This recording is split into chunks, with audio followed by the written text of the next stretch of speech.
अस्सलाम वालेकुम। मुझे मेडिकल प्रैक्टिस करते ऑलमोस्ट 30 इयर्स हो गए हैं। तो इस 30 सालों में मैंने ये देखा है कि पित्ते के बारे में, जिन लोगों के पेशेंट्स के पित्ते में पथरी वगैरह आ जाती है तो वो उनके लिए डिसाइड करना बहुत मुश्किल हो जाता है कि आया उनको ऑपरेशन कराना चाहिए या नहीं। तो हमारा आज का क्वेश्चन भी यही है कि अगर पित्ते में पथरी हो तो क्या पित्ते का ऑपरेशन कराना चाहिए या नहीं। पित्ता जो है उसको मेडिकल टर्म्स में या इंग्लिश में गॉल ब्लैडर कहते हैं। तो इसमें पित्ता बुनियादी तौर पे जो है वो हाजमे का जो निज़ाम है उसका एक हिस्सा है, जो कि पाउच की शक्ल में मैदे के साथ पड़ा होता है। ये अगर हम मैदा ड्रा करें, ये इंसानी मैदा है, यहाँ से खाना आता है, इस रूट से निकल के ये स्मॉल इंटेस्टाइन में चला जाता है और स्मॉल से फिर लार्ज इंटेस्टाइन में चला जाता है। ठीक है, ये तो खाने का रूट है। और यहाँ पे जिगर जो है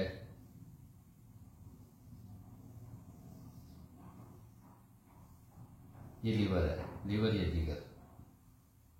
जिगर में से कुछ हर एक जो नसें हैं वो इसकी सेक्रीशन लेके नीचे इंटेस्टाइन में जाती हैं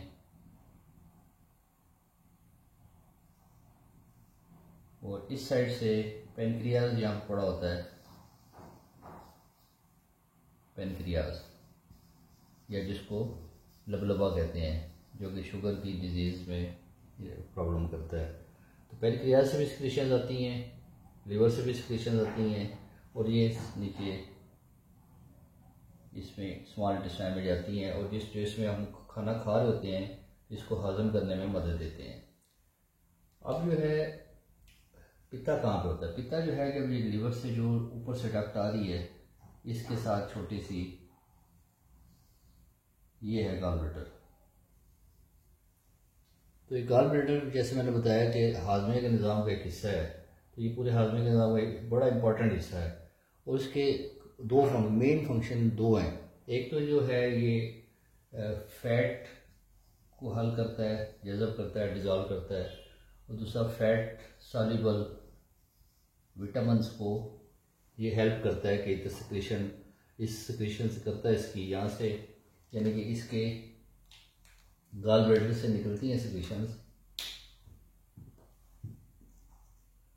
इस डक्ट के ज़रिए ये ज़रा आ जाती हैं। तो इसमें जो भी फैट जब आप खाते हैं तो ये सिग्नल जाते हैं, तो ये कंट्रैक्ट करता है गॉल ब्लैडर और सेक्रेशन जो हैं वो यहाँ पे आती हैं और फैट सॉल्युबिलिटी हो जाती है, यानी कि फैट विटामिन सॉल्युबल, उन फैट सॉल्युबल विटामिन्स को ये हल करने में या जज़ब करने में मदद देता है। इसके बाद हम अब देखते हैं कि ये जो है ये जो है ये सेक्रेशन जो है इसका नाम है बाइल साल्ट। बाइल साल्ट और बाइल एसिड्स बनाता है और ऑलमोस्ट तकरीबन एक दिन में 400 से लेके 800 ml तक ये प्रोड्यूस करता है, बाइल प्रोड्यूस करता है, जो कि मजमूआ है बाइल साल्ट्स का, बाइल एसिड्स का, कोलेस्ट्रॉल इसमें होता है। तो असल में जो इसकी जो सारी डाइजेस्टिव सिस्टम इसका रोल है ये लिपिड होमेस्टेसिस करता है, यानी कि लिपिड कोलेस्ट्रॉल का जो कंट्रोल है वो करता है।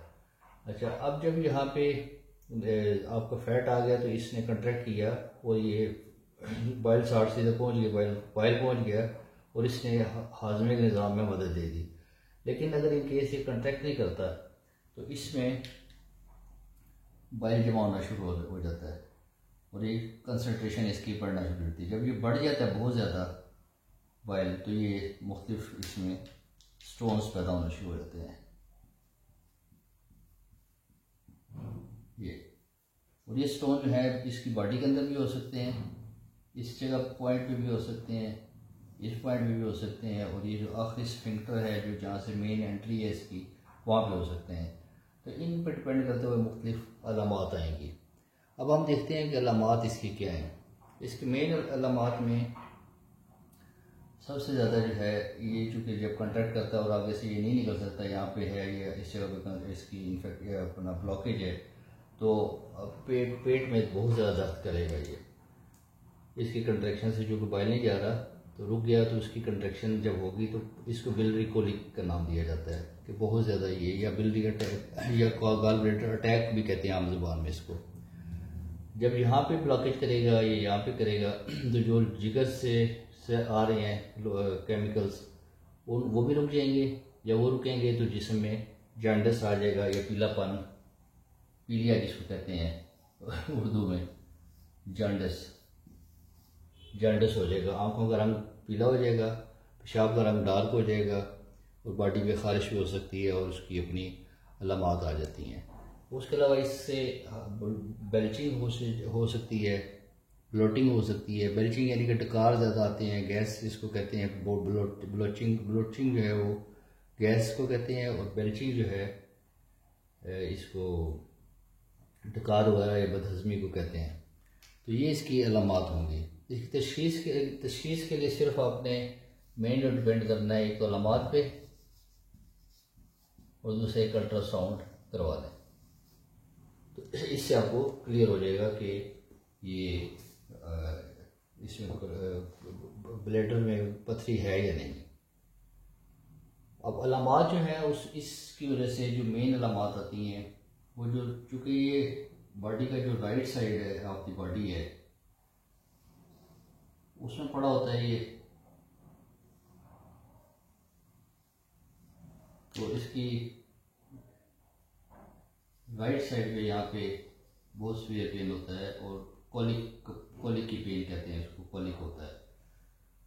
उसके अलावा बदहज़मी जैसे मैंने बताया है, और उसके अलावा जो है बेल्चिंग, ब्लोटिंग, ये सारी इसकी होती है। फिर इसके साथ चूँकि ये इन्फेक्शन हो सकती है, इसकी दीवार जो है इन्फेक्टेड कर रही है यहाँ पे, तो बुखार हो सकता है जिसमें सर्दी ज़्यादा लगती है, सर्दी के साथ बुखार हो जाता है। तो ये अलामात होती हैं जिससे आप कहते हैं जी कि इस शख्स के पथरी के चांसेस हैं। फिर आप जब अल्ट्रासाउंड कराते हैं तो पथरी नज़र आ जाती है, या फिर इसकी दीवार जो है वो इन्फेक्शन होकर जितनी ये है इससे मोटी हो जाती है। इसको कहते हैं inflammation of the gall bladder wall. अच्छा, अब मेन हमारा क्वेश्चन हम उसको एड्रेस करते हैं कि पथरी हो तो हमें ऑपरेशन कराना चाहिए या नहीं।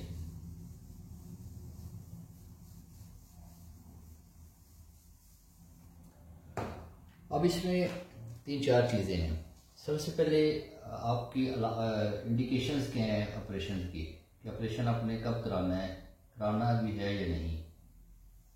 तो इसके इंडिकेशंस में इसमें एक तो ये कि स्टोन हो, पथरी में स्टोन है और आपको राइट क्वाड्रेंट में, right side of the abdomen में पेन है, पेन भी बहुत ज़्यादा सीवियर है और परसिस्टेंट पेन है, तो ये एक इंडिकेशन है, ये एक अलामत है कि आपने इस पेशेंट का पित्ते का ऑपरेशन कराना है। दूसरा ये है कि बहुत ज़्यादा बदहज़मी हो, लेकिन बदहज़मी जो है उसमें या इंडाइजेशन जो है उसमें आपने ये भी देखना है कि उसके साथ कोई और कोई वजह ना हो इस बदहज़मी की, जैसे आंत में कोई इन्फेक्शन है या एसोफेजियल रिफ्लेक्स है या और कोई मेडिकल रीज़न है जो कि कोई सर्जन या कोई डॉक्टर आपको बता सकता है। दूसरी चीज़ ये है। तीसरा ये है कि आपने अल्ट्रासाउंड कराया, अल्ट्रासोनोग्राफी, और उसमें जो मैदे की दीवार है इसकी गॉल ब्लैडर की इतनी थी तो ये स्वेलिंग कर गई है, इन्फेक्शन हो गई है, तो ये इतनी बड़ी हो गई है, मतलब इसकी थिकनेस बढ़ गई है। इसकी थिकनेस बढ़ गई है तब भी आपने इसको ऑपरेट कराना है। उसके बाद नंबर 4 जो है वो ये है कि आपने कुछ तो पथरियाँ सिंगल 2 या 3 या मल्टीपल होती हैं, फिर बाद केसेस में अल्ट्रासाउंड में आता है कि ये मल्टीपल इतनी पथरियाँ हैं कि मैदा सारा भर गया है, यानी कि उसको कोलीलिथियासिस हो गई है। कोलीलिथियासिस कहते हैं कि सारे जो गॉल ब्लैडर भर गया पथरियों से। तो अगर पथरियाँ बेतहाशा आ गई हैं और उसमें उसने फिल कर दिया है उस गॉल ब्लैडर को, तो वो भी एक इंडिकेशन है कि उस पेशेंट का लाजमी ही ऑपरेशन कराना है। उसके बाद बाल औक़ात ये होता है कि इसी पेन की वजह से या किसी और वजह से आपने इसका अल्ट्रासाउंड कराया तो इसमें छोटी छोटी रसोलियाँ नज़र आ गई, छोटे छोटे पॉलिप्स, जिनको कहते हैं पॉलिप्स। पॉलिप्स अगर आ जाते हैं और 7 पथरी पड़ी हुई है पॉलिप्स, फिर भी ऑपरेशन इसका इंडिकेशन है, लाजमी कराना पड़ेगा। फिर ये है कि एक पेशेंट ऐसा है जिसमें पथरी तो है, 1 है या 2 है या 3 है, लेकिन उसको वो ज़्यादा लंबात बहुत ज़्यादा नहीं है, लेकिन उसकी फैमिली हिस्ट्री जो है वो कैंसर की है। पर पहले किसी उसके दादा को या वालिद को या वालदा को या किसी रिश्तेदार को फैमिली में कैंसर हुआ, तो वो अगर वो ऐसी हिस्ट्री वाला पेशेंट आता है तो फिर भी आपने उसको ऑपरेट कराना है।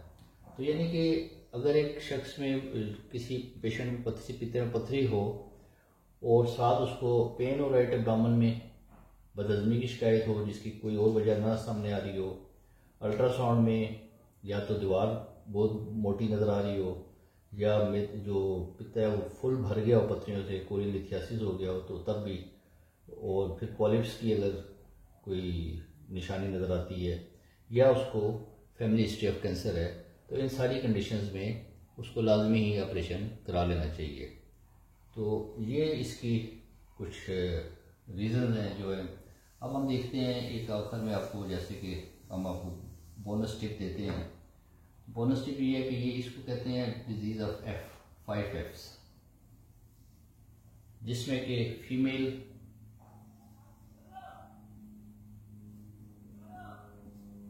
की ज़्यादा इसमें होती है, जो फीमेल्स हैं उनको ज़्यादा चांस होता है होने का आमतौर पे। अबाउट 40 इयर्स ऑफ लाइफ हो, इसमें इन लोगों को पति जो होती है उनको, फर्टाइल लेडीज़ को, यानी कि जो फर्टिलिटी जिनमें हो उनमें ज़्यादा ये चांस होता है होने का। फिर जो है फैट, अगर आप फैटी हैं, पेशेंट को अगर फैटी है, मोटा है, उसकी ओबेसिटी है, अपनी BMR वगैरह ज़्यादा है उसका, तो उसमें भी ये चांसेस होते हैं कि उसको पथरी हो। अच्छा, उसके बाद ये तो इसके रिस्क फैक्टर्स हैं, यानी कि जो फैटी हो, फेयर स्किन हो, उसकी फेयर स्किन में भी इत्तेफाक से फेयर होना वो ज़्यादा क्रेडेंशियल नहीं है, फेयर भी इसमें आप ऐड कर लें। तो ये एफ्स हैं जो कि इसकी ज़्यादा, और फैटी लिवर भी इसमें एक्चुअली, फैटी लिवर पे दोबारा लेक्चर को देंगे इंशाल्लाह, फैटी लिवर। तो ये एफ से आप याद रख सकते हैं कि इनमें they are more prone to this जैसे गॉल ब्लैडर स्टोन्स, इनका चांसेस ज़्यादा हैं, कंपैरेटिवली ज़्यादा हैं। इस रिसर्च या साइंटिफिक एविडेंस की बेस्ड पे ये है। तो अब अगर फ़र्ज़ कर लें, ये तो इस सारा मैंने बता दिया, अगर फ़र्ज़ कर लें कि एक शख्स का आपने ऑपरेट कर ही दिया है तो उसको पोस्ट ऑपरेटिवली इम्पॉर्टेंट, बस ये आखिरी आपकी एडवाइस है, पोस्ट ऑप जो है उसको एक तो फैट पूरी ज़िंदगी बहुत ही कम लेना पड़ेगा, फैट डाइट नहीं लेनी उसने। दूसरा ये है कि उसको जो है थोड़ी सी बदहज़मी रहेगी, उसको उसने थोड़ी बहुत डॉक्टर से मशवरा करके उसकी दवाई ले सकता है, लेकिन फिज़िकल एक्टिविटी उसकी ज़्यादा होनी चाहिए। तो ये आज का शॉर्ट सा ये है इसका, जो आपके पित्ते में अगर पथरी हो तो क्या इंडिकेशंस हैं और कैसे इसकी ग्रोथ होती है सारे सिस्टम की।